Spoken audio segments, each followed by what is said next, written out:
हाय mommies. Hello daddies. मैं आरती हूँ और मैं भारती।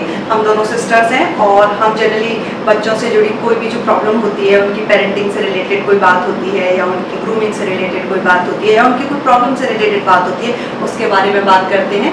और आज हम बात करने वाले हैं बच्चों को होने वाले डायपर रैश के बारे में। डायपर रैश से बच्चे बहुत परेशान होते हैं और पेरेंट्स बहुत परेशान होते हैं। अक्सर जब भी बच्चों को डायपर रैश होते हैं, मम्मी पापा परेशान होते हैं कैसे इन्हें ठीक करें, बच्चा भी बहुत अनकंफर्टेबल फील करता है। तो आज हम आपको कुछ छोटी छोटी लेकिन बहुत इंपॉर्टेंट टिप्स या होम रेमेडीज आपको बताएंगे। एक्चुअली मेरी बेटी को जब छोटी थी, अब तो वो डायपर नहीं पहनती, पर डायपर रैश होते थे और ईवा को भी हो जाते हैं, क्योंकि ईवा को तभी रिसेंटली डायपर में ज़्यादा देर मैंने छोड़ दिया था तो इसलिए उसको रैश हुए, लेकिन फिर वही है कि थोड़ा सा ध्यान दिया तो वो बिल्कुल ठीक हो गई है।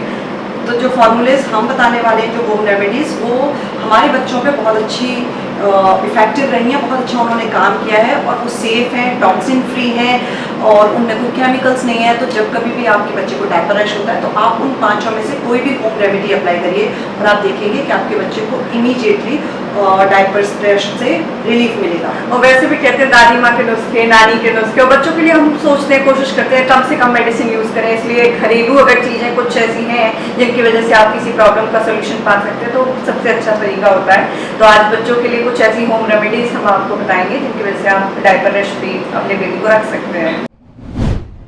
पहली सिंपल सी रेमेडी है कि आप virgin coconut oil diaper rash पे लगाइए।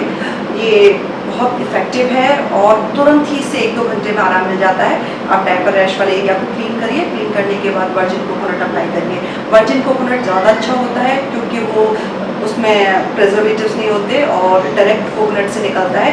अगर वर्जिन ऑयल नहीं है आपके पास तो आप कोई ब्रांडेड जो पैक्ड कोकोनट ऑयल होते हैं वो लगा सकते हैं। वैसे मेरे पास वर्जिन कोकोनट ऑयल है, मैंने गोवा से खरीदा था। इनफैक्ट मैंने भारती को भी दिया था कि जब कभी भी ईवा वो काफी इफेक्टिव है और अच्छा है। हाँ, वो अच्छा है करके।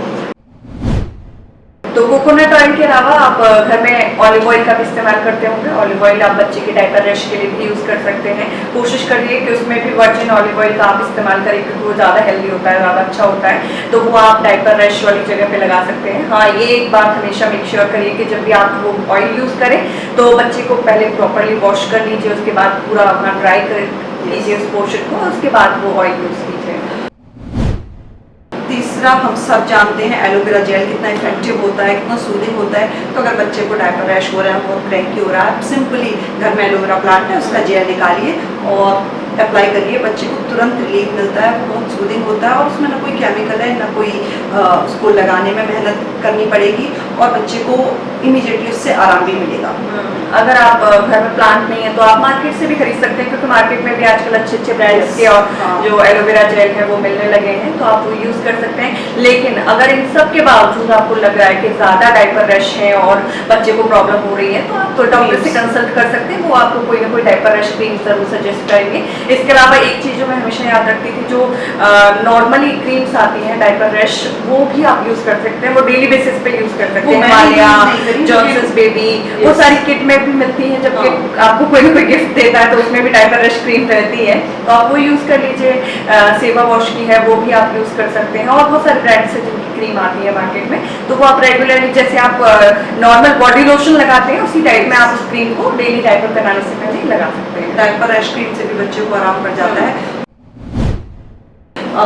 सबसे लास्ट वाला जो रेमेडी है वो थोड़ा अजीब लगेगा आपको अगर आपने कभी ट्राई नहीं किया है, पर मेरे गांव में मेरी मम्मी ताई जी वगैरह बोलती थी, तब हमने इतना ध्यान नहीं दिया। पर मेरी बेटी यूएस में हुई और वहाँ पे जो एक यूएस की सिटीजन थी आंटी, उन्होंने जब मुझे बोला तो मुझे लगा इंडिया से यूएस तक के बाद ट्रैवल किया तो इसका मतलब कुछ तो इसमें पोटेंशियल होगा। उन्होंने कहा कि अगर बच्चे को डायपर रैश हो रहे हैं, पीयू को वहाँ थोड़ा डायपर रैश हो गए थे, तो आप ब्रेस्ट मिल्क लगा दीजिए, that is the best remedy. मुझे यकीन नहीं हुआ, लेकिन जब मैंने सच में पीयू को लगाया, उसका रैशेस पे थोड़ा सा ब्रेस्ट मिल्क अप्लाई किया तो ठीक हो गया। तो आंटी ने मुझे बोला कि ब्रेस्ट मिल्क में भी एंटी इन्फेक्शन एलिमेंट होते हैं जिससे रैशेस वगैरह छोटा मोटा कुछ हुआ है प्रॉब्लम तो वो ठीक भी हो जाता है। और वैसे भी डॉक्टर्स भी कहते हैं कि हर इन्फेक्शन बच्चे का है ब्रेस्ट मिल्क से, मदर मिल्क से दूर हो जाता है, तो आप इसको ट्राई कर सकते हैं, अच्छा ऑप्शन है और इसके लिए आपको बहुत ज़्यादा मेहनत कुछ करने की जरूरत भी नहीं है। यस, तो ये थी सिंपल 5 होम रेमेडीज। आप इनमें से कोई सी भी ट्राई कीजिए और आपके बच्चे के डायपर रैश एकदम चुटकियों में गायब हो जाएंगे। लेकिन सबसे पहले इम्पोर्टेंट बात ये भी आपको बता दें कि डायपर रैश होते क्यों हैं।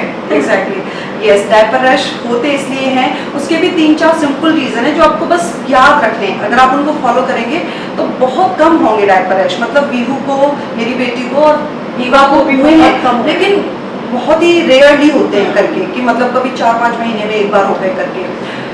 सिंपल उसका पहला फॉर्मूला है कि आप कभी भी बच्चे को पॉटी में मत छोड़िएगा।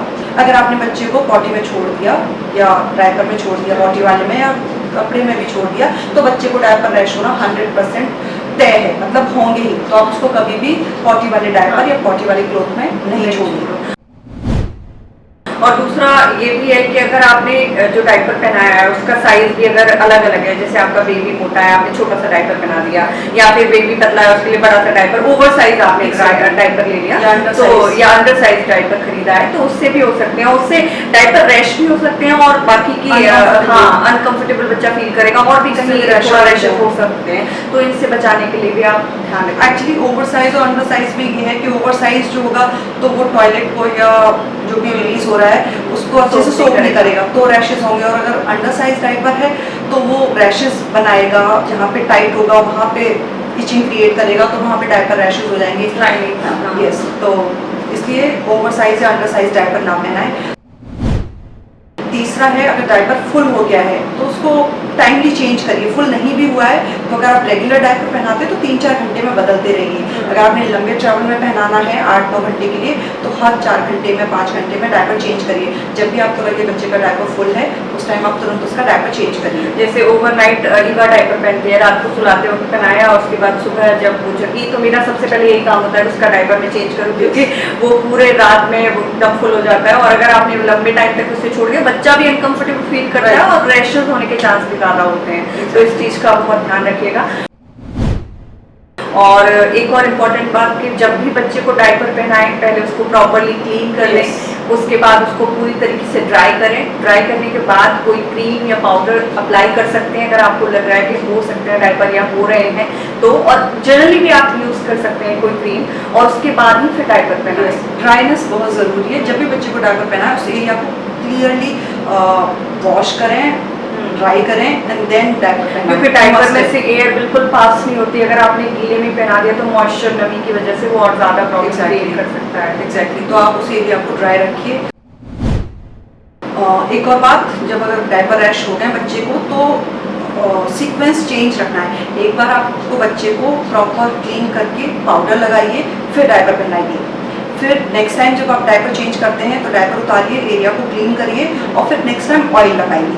अगेन पाउडर लगाना, वहाँ पे ड्राइनेस कर सकता है, और बैक टू बैक ऑयल लगाना। हर बार डायपर चेंज किया, क्लीन किया, फिर ऑयलिंग करी, तो उससे वहाँ ज़्यादा मॉइस्चर आ सकता है। तो कीप चेंजिंग वाला एटीट्यूड रखिए। एक बार पाउडर लगाना है डायपर रैश हुए तो फिर डायपर पहना दिया, फिर एक बार डायपर उतारा और क्रीम लगा दी।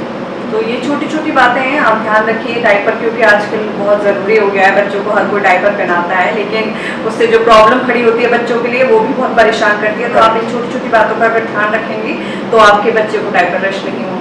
एक्चुअली डायपर रैश बहुत कॉमन सी बीमारी है, कोई बड़ा मतलब प्रॉब्लम नहीं है, पर जब होते हैं तो इरिटेशन होता है और सबसे ज़्यादा बच्चा परेशान होता है। बच्चा परेशान होता है तो पेरेंट्स तो ऑटोमेटिकली परेशान होंगे। तो प्रॉब्लम छोटी सी है, इसलिए रेमेडीज़ भी इसकी बहुत हुई है, और इन रेमेडीज़ को अगर आप इन रेमेडीज़ को अपनाएंगे, अप्लाई करेंगे तो आपके बच्चे को तुरंत आराम मिलेगा।